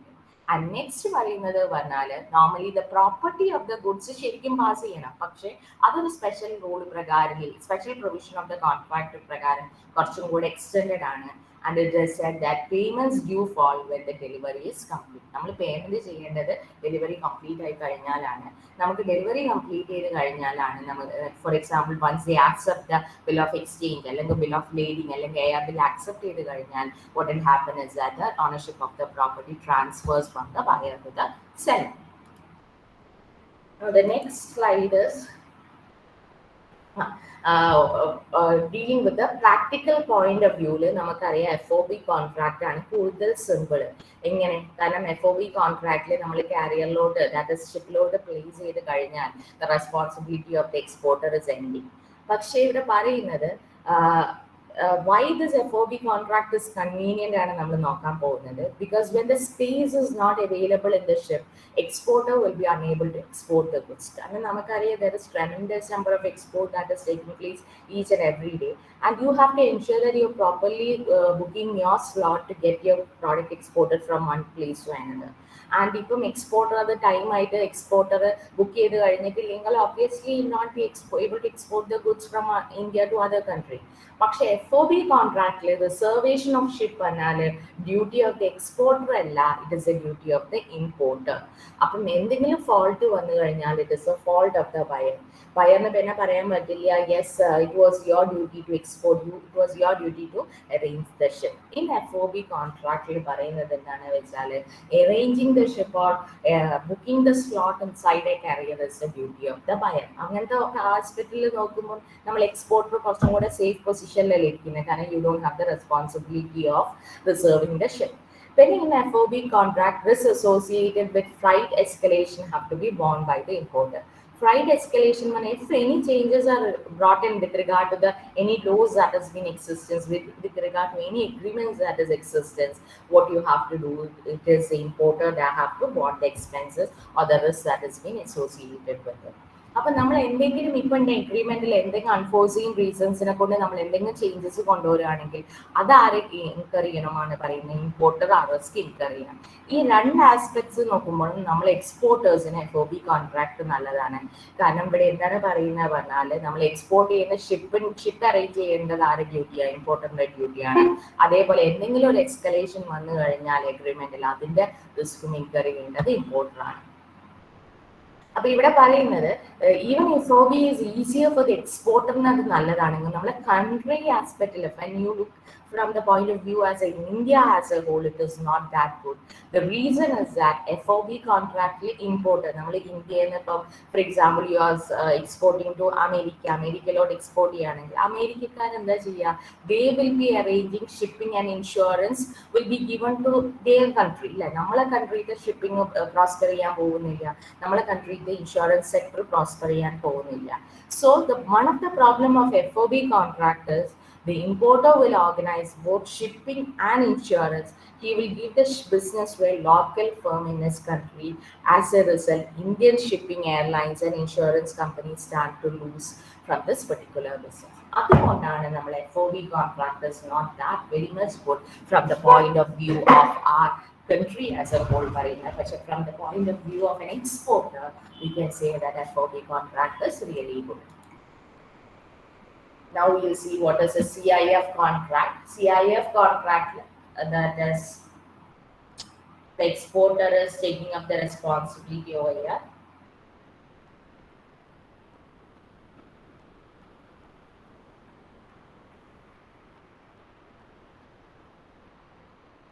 So it is known as cost, insurance and freight contract ആണ് പറയുന്നത്.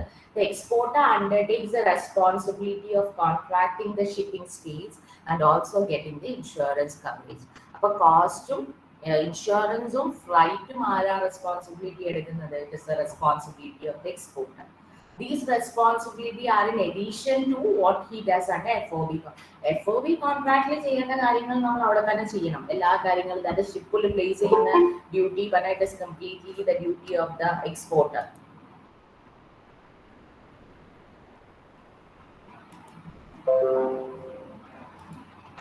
പക്ഷേ ഈ ഒരു CIF കോൺട്രാക്ട് അക്സെപ്റ്റ് ചെയ്ത് കഴിഞ്ഞാൽ additional responsibility ആണ് എക്സ്പോർട്ടറിന് വരുന്നത് ആണ് പറയുന്നത്. The legal nature of CIF contract is rather complicated as it is necessarily involves three contract of sale is coming in, affringement is contract of affringement is coming. I think that is the correct pronunciation. Affringement itself and contract of insurance is coming in. So further it is said that further over the centuries, the nature of CIF contract is evolved based upon court interruption all over the world.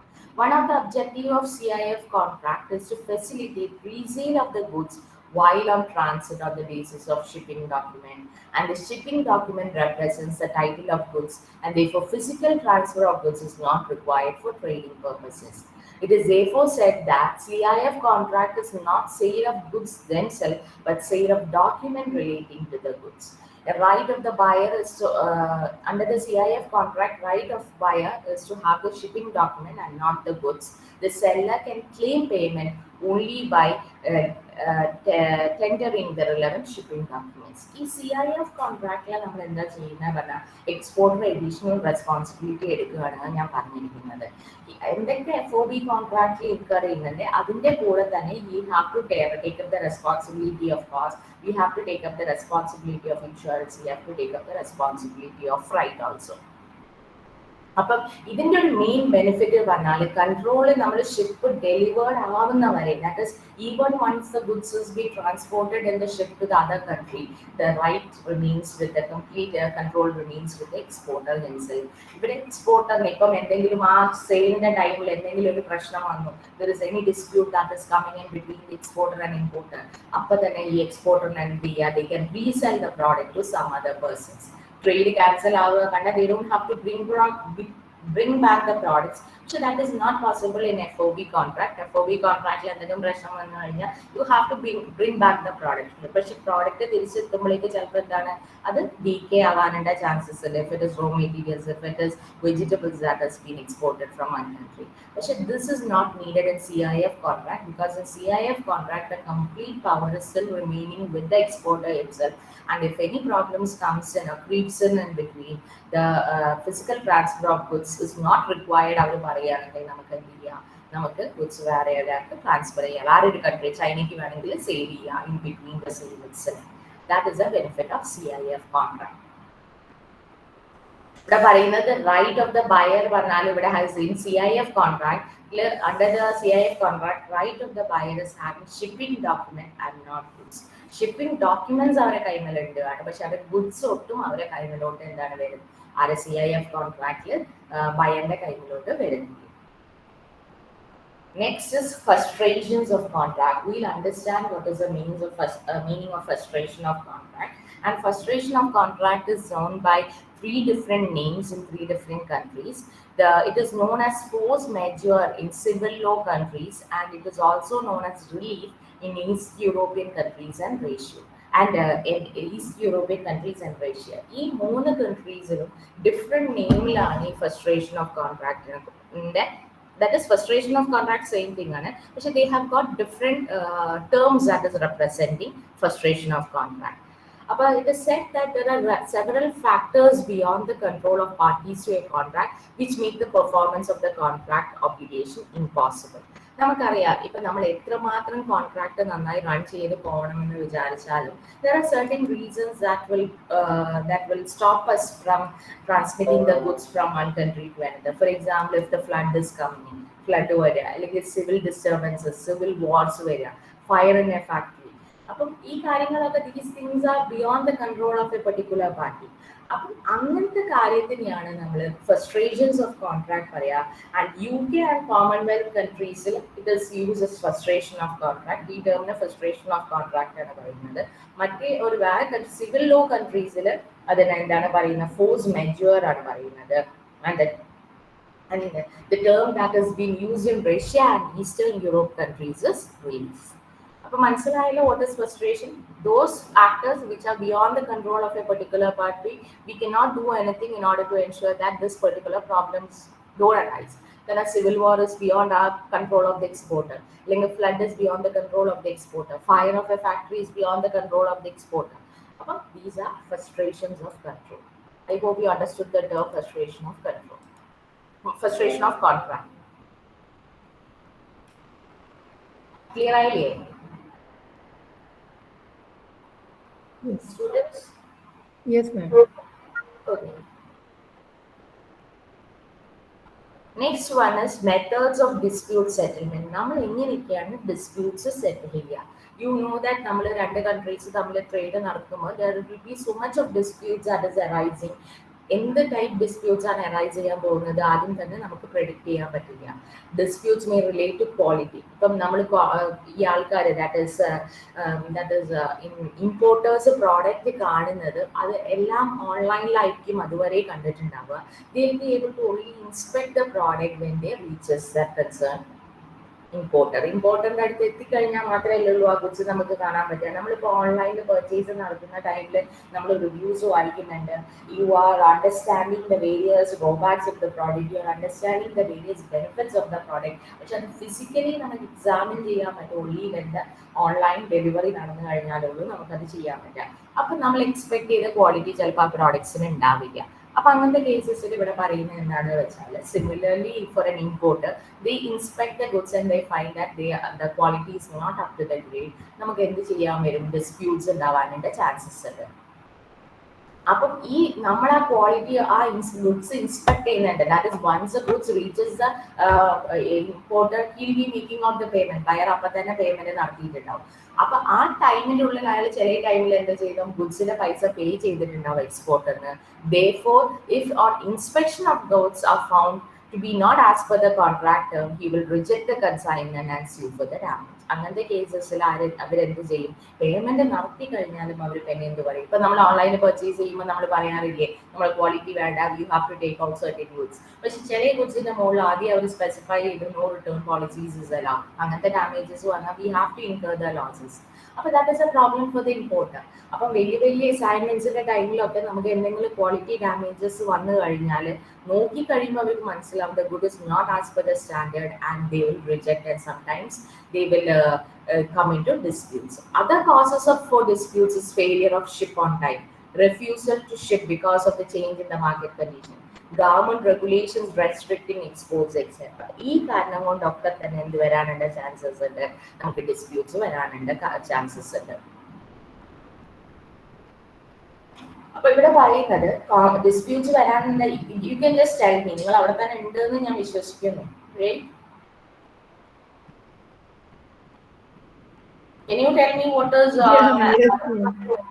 can you tell me what are the chances of disputes that is coming in? Sorry?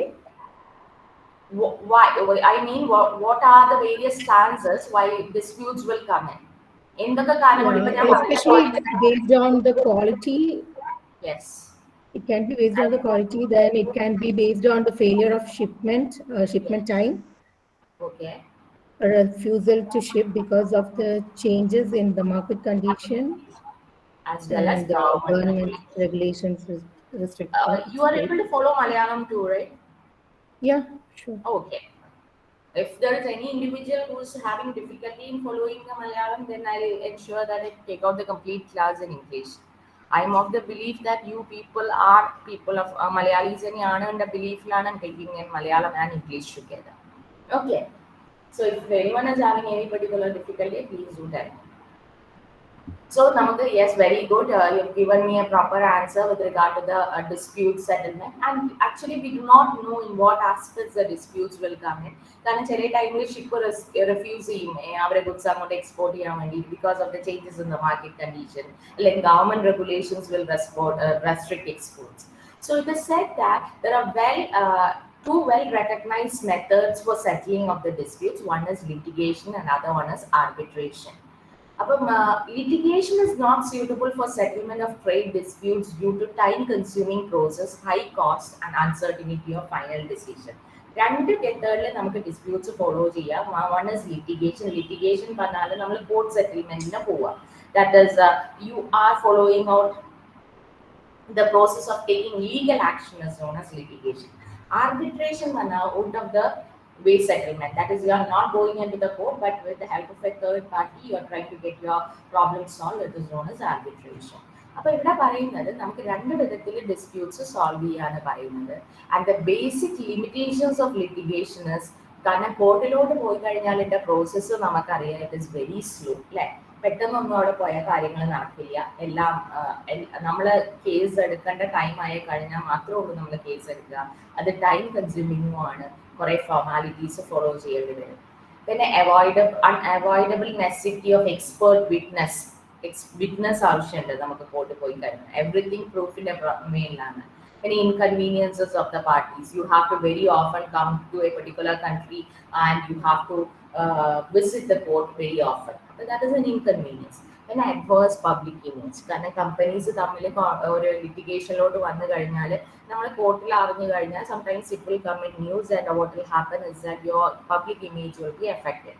Then a bitterness and disruption of trade relationship affect ചെയ്യാനുള്ള ചാൻസസും വരുന്നുണ്ട്. അപ്പൊ ഈ കാരണങ്ങളൊക്കെയാണ് ലിറ്റിഗേഷന്റെ limitation എന്ന് പറയുന്നത്. ഈ litigation ഇത്ര limitation unfamiliarity of laws and procedures of different country. ഓരോ കൺട്രിയിലും ഡിഫറെന്റ് ലോസ് ആൻഡ് പ്രൊസീജിയർ ആയിരിക്കും. അപ്പൊ we are unfamiliar with it and this will cause so much of delay for a product. And by the time the problem is getting solved, sometimes a product will become obsolete also. A product complete wastage ആവാനുള്ള chances ഉണ്ട്. അപ്പോൾ ഈ ലിമിറ്റേഷൻസിന്റെ റീസണെ കൊണ്ടാണ് we are depending upon arbitrate and will see what is the advantages of arbitration. ആർബിട്രേഷന്റെ first advantage പറഞ്ഞാൽ it's quicker than litigation. ലിറ്റിഗേഷനെക്കാളും നമുക്ക് പ്രോബ്ലം സോൾവ് ചെയ്യാൻ പെട്ടെന്ന് പറ്റിയ ആർബിട്രേഷൻ യൂസ് ചെയ്തിട്ടാണ്. As it can be completed as quickly as the parties want it, depending on the circumstances and nature of a particular case. The arbitrator have made an award within 4 months from the date of entering into the reference. Usually an arbitration case may be settled between 4 months to 1 year. അപ്പോൾ ആർബിട്രേഷനിൽ ഒരു limitations അവർ പറയുന്നുണ്ട്. ഏറ്റവും quick ആയിട്ട് തന്നെ നമുക്ക് എന്ത് ചെയ്യാം, നമുക്ക് ആ ഒരു പ്രോബ്ലം എൻകൗണ്ടർ ചെയ്ത് കഴിഞ്ഞാൽ ഡിസ്പ്യൂട്ട് സോൾവ് ചെയ്യാൻ പറ്റും. മാക്സിമം ഒരു 1 ഇയറിൻ്റെ ഉള്ളിൽ 4 months തൊട്ട് 1 ഇയറിൻ്റെ ഉള്ളിൽ നമ്മൾ എന്ത് ചെയ്യും പറഞ്ഞാൽ ആ പ്രോബ്ലം സോൾവ് ചെയ്യപ്പെടും in case of arbitration. Next one is inexpensiveness. The cost and expenses in arbitration are much less than that of litigation. Arbitration fees usually are around 2% of the claim value or less in institutional arbitration. The other incidental expenses are also moderate and low. അപ്പോൾ ആർബിട്രേഷനിൽ വരുന്ന എക്സ്പെൻസസും കുറവാണ്, അതേപോലെ അവരുടെ ക്വിക്നെസ്സും കൂടുതലുണ്ടാവും. Within 1 year അല്ലെങ്കിൽ maximum of 1 year അല്ലെങ്കിൽ 4 months ആ problem നമുക്ക് solve ചെയ്ത് കിട്ടും. ഇൻഎക്സ്പെൻസീവ് പറഞ്ഞാൽ 2% ഓഫ് ദ ക്ലെയിം വാല്യൂ മാത്രം നമ്മൾ പേ ചെയ്താൽ മതി. Next is promotes goodwill. Upon arbitration is ensuring that the goodwill of the parties is not being lost. So it is a process of goodwill and it helps to promote friendly trade relationship with the parties. They are ensuring that ഒരു faith and confidence നമ്മളത് അവർ retain ചെയ്യുന്നുണ്ട് and that is not being any problem is not coming in ensure ചെയ്യുക ആർബിട്രേഷനിൽ കൂടെ possible ആണ്. പക്ഷേ ലിറ്റിഗേഷനിൽ നമുക്കറിയാം എല്ലാം court procedure പ്രകാരം ആകുമ്പോൾ sometimes what will happen is the goodwill of the company itself will be loss. നമ്മളെ കൺട്രിയിൽ ഇപ്പം വാലിഡ് കൺട്രീൻ്റെ ഒരു കമ്പനീൻ്റെ കേസ് വന്ന് കോർട്ടിൽ വന്ന് കടന്നാൽ sometimes all the people of the country will know about that company and the goodwill of the company will be lost. So that does not happen arbitration where it is being settled between the parties. Sound and cogent decisions. And it is said that in arbitration it is possible to choose a person having knowledge and experience in a particular line of trade. അപ്പൊ ഇവിടെ നമ്മൾ problem solve ചെയ്യാൻ വേണ്ടിയിട്ട് നമ്മൾ ആരെയെ choose ചെയ്യുന്ന അഡ്വക്കേറ്റിനെയോ ഒന്നുമില്ല, ഒരു experience knowledgeable ആയിട്ടുള്ള പേഴ്സൺ നടുവിൽ നിന്നിട്ട് they are trying to solve the problems. Then we call it as sound and cogent decisions are being taken with the help of arbitration. As well as another advantage of arbitration is that privacy. That is, arbitration process is not open to the public, and results, the decisions that are taken in arbitration is not published in any law reports like court decision. അപ്പോൾ privacy and trade secrets of the parties maintain ചെയ്യാൻ എന്ത് help ചെയ്യുന്നുണ്ട്, arbitration help ചെയ്യുന്നുണ്ട്.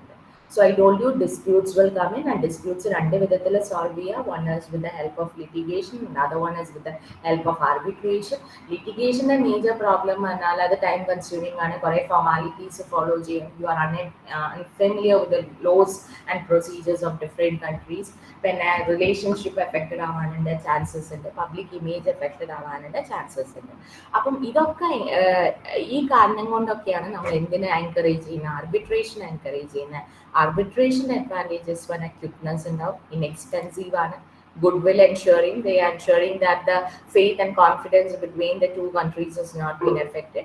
Then a sound and cogent decisions എടുക്കാൻ വേണ്ടിയിട്ട് നമ്മളൊരു knowledgeable experienced person in the field of trade is being contacted, and he will be taking out decisions which is taking into consideration both the parties. Next one is privacy, ensuring and arbitration helping. So with that particular aspect, we have completed out with the second module too. Excuse me, ma'am. Yes. Main difference between this litigation and arbitration is like, is it the one litigation is related to law and the other one is Out related of the to law cases? settlement. Yes. Okay. It is out of the law settlement ആണ്. Court പോവാതെ നമ്മൾ പുറത്തത്തെ ആൾക്കാരെ use ചെയ്ത് problem സെറ്റിൽ ചെയ്യുക. അങ്ങനെ problem സെറ്റിൽ ചെയ്യുന്ന ടൈമിൽ നമുക്ക് എന്താ എവിടെയും ഒരു പ്രൂഫും വരുന്നില്ല. അങ്ങനെ ഒരു പാർട്ടീസ് തമ്മിൽ ഒരു ഇഷ്യൂ ഉണ്ടായിരുന്നു വരെ will not be known, and that is known as arbitration. But litigation, on the other hand, it is everything is formal. It court, advocate, all the procedures that are there in the court, it is time consuming. അപ്പം എല്ലാ rules proofs ആവശ്യമാണ്, നമ്മൾ വെറുതെ കാര്യങ്ങൾ പറഞ്ഞാൽ മാത്രം പോരാ. അപ്പം there are so much problems that is related with litigation, and that is why many of the companies are depending upon arbitration these days. Okay. Thank you. So we have seen the second chapter, which is export trade contract. And we have seen an introduction aspect. I told you that goods are passing foreign countries lot pass ചെയ്യുന്നുണ്ട്. അങ്ങനെ pass ചെയ്യുന്ന ടൈമിൽ നമ്മൾ എന്താ ചെയ്യേണ്ടത് പറഞ്ഞാൽ നമ്മൾ കുറേ പ്രൂഫ്സ് ആവശ്യമാണ്. നമ്മൾ ചിലപ്പോൾ ഡിസ്പ്യൂട്ട്സിലോട്ട് വരാനുള്ള ചാൻസസ് ഉണ്ട്. We have to ensure that the dispute is been reduced. പിന്നെ nature of export sales contract ആണ്. അതിൻ്റെ അകത്ത് I told you what is a contract. Can anyone tell me what is a contract? I can only see one or two students who are responding. I hope even the other students are understanding, right? ചോദിച്ചോളൂ നിങ്ങൾക്ക് if you have got any doubts, okay? If I know, I'll tell it out. Okay. What is, we'll just summarize this particular chapter. അതിൻ്റെ അകത്ത് വരുന്നതാണ് nature of export sales and contract. അതിൻ്റെ അകത്ത് വന്നിരിക്കുന്നത് പറഞ്ഞാൽ contract ഒരു ലീഗൽ കോൺസെപ്റ്റ് ആണ് നമ്മൾ പറഞ്ഞിട്ടുണ്ട്. പിന്നെ നമ്മൾ പറഞ്ഞിരിക്കുന്നത് എന്താണ്, കോൺട്രാക്ടിന്റെ definition. That is something that is really important. അത് നിങ്ങൾ എന്തായാലും പഠിച്ചു വെക്കണം. കോൺട്രാക്ട് പറഞ്ഞാൽ it's an agreement which can be enforce by law ആണ്. അതിൻ്റെ അകത്ത് നമ്മൾ എന്താ പറയുന്നത്, എഗ്രിമെന്റ് വന്നാൽ ഒരു വാലിഡ് ഓഫർ ഉണ്ടായിരിക്കണം and valid acceptance from the other party, and only then we can say that contract is form. അപ്പം ഈ ഒരു കോൺട്രാക്ടിന്റെ definition is applicable to all over the world ആണ് പറയുന്നത്. പിന്നെ അതേപോലെ കോൺട്രാക്ട് പ്രോപ്പർ ആയിട്ട് എൻ്റർ ചെയ്യണമെങ്കിൽ നമ്മൾ എങ്ങനെയാണ്, if I am the seller, ഞാൻ പറയുന്ന കോൺട്രാക്ട് അതേ പ്രകാരം മറ്റേ പാർട്ടി ഫോളോ ചെയ്യാൻ സമ്മതിച്ചാൽ മാത്രമേ ഉള്ളൂ നമുക്കൊരു വാലിഡ് കോൺട്രാക്ട് ഫോം ചെയ്യാൻ പറയുന്നത്. Next we have seen special contract. അപ്പോൾ സ്പെഷ്യൽ കോൺട്രാക്റ്റിൽ വരുന്ന രണ്ട് ടേംസ് ആണ് FOB കോൺട്രാക്റ്റും and one more is coming. FOB കോൺട്രാക്റ്റിൽ ഫ്രൈറ്റ് ഓൺ ബോർഡ് ആണ്. ഇവിടെ പറയുന്നത് duty of the that is exporter എവിടെ എൻഡ് ചെയ്യുന്നുണ്ട്. There is a duty of the exporter ending. someone tell me FOB കോൺട്രാക്റ്റിൽ.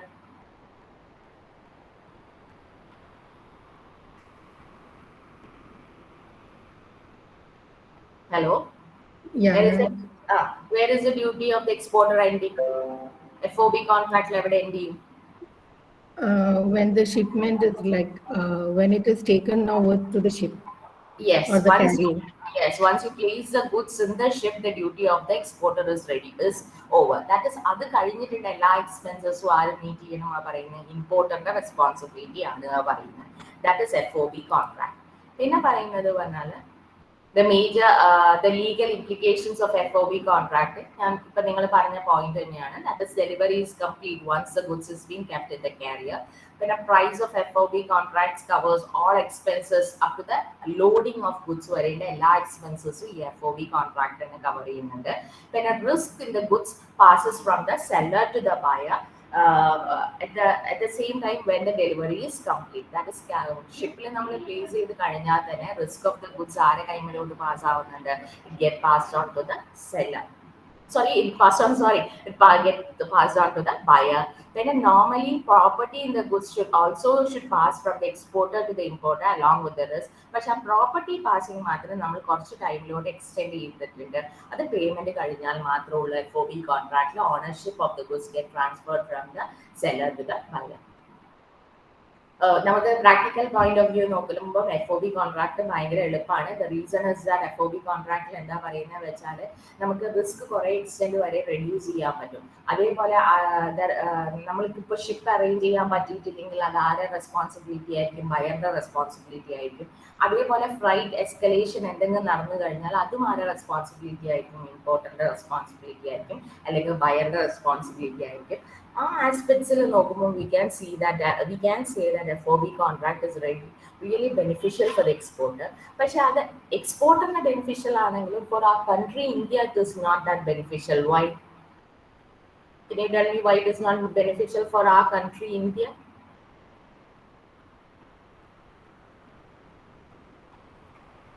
May I? I think I am the only one who's responding. That's why I just kept quiet. Oh, okay. Whatever it be, if you want, you can just respond. Where are the others? Are you there? Can you just put in a message at least telling that you people are here? If you are having problem with speaking, okay. Someone has raised a hand. What about the others? You can also raise the hands and ensure me that you people are still there. അല്ലെങ്കിൽ വെറുതെ on ചെയ്ത് വെച്ച് പോയോ? കിഡ്സിന്റെ sound കൊണ്ട് എല്ലാവർക്കും ബുദ്ധിമുട്ടാവുന്നതുകൊണ്ട് mute ചെയ്ത് വെച്ചത്.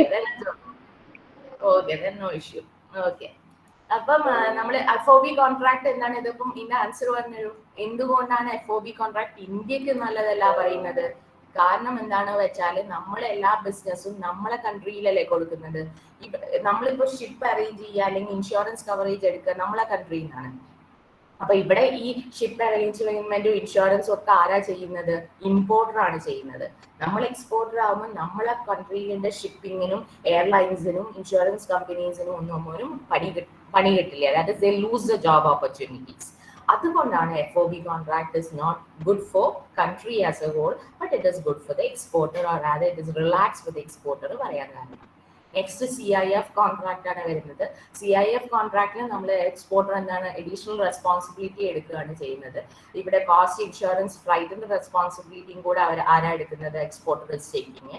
And one of the objective of CIF contract പറഞ്ഞാൽ facilitate resale of goods while in transit on the basis of shipping document. ഇപ്പൊ എന്തെങ്കിലും പ്രോബ്ലംസ് ഇടയിൽ വന്നു കഴിഞ്ഞാൽ ഇവിടെ കംപ്ലീറ്റ് കൺട്രോൾ ആരെ കൈമ തന്നെയാണ്ടത്? എക്സ്പോർട്ടറിന്റെ കൈമലോ സെല്ലറിന്റെ കൈമലോ ആയിരിക്കും ഉണ്ടാവുക.